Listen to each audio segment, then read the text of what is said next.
Lisa and I thought a weekend in the forest would be a peaceful escape from the noise of the world.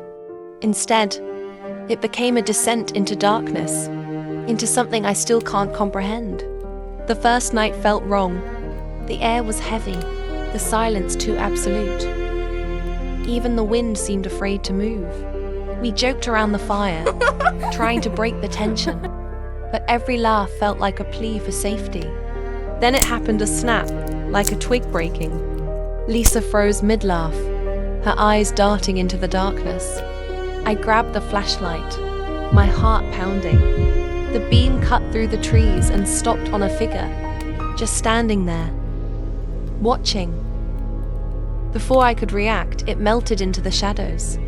We didn't sleep that night. Footsteps circled the tent slow, deliberate, as if whoever was out there wanted us to know they were close. Then came the whispers. They weren't words exactly, more like the ghost of a language, curling through the air and burrowing into our minds. I mustered the courage to unzip the tent just enough to peek outside. What I saw turned my stomach. On the nearest tree, carved deep into the bark, were the words, "You can't leave." The cuts were fresh, sap still bleeding from the wounds. Whoever did it was close, watching.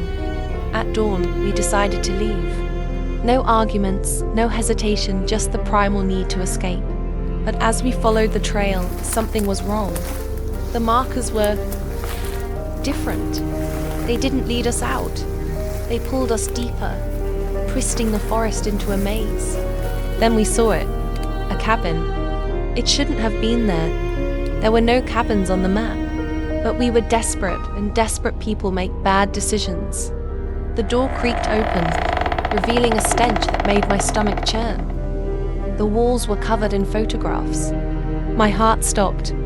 They were of us laughing by the fire, peeking out of the tent and sleeping.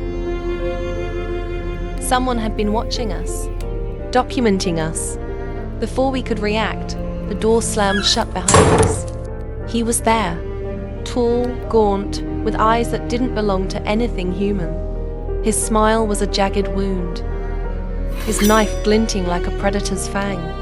We bolted, crashing through the trees as his laughter chased us, twisted and mocking.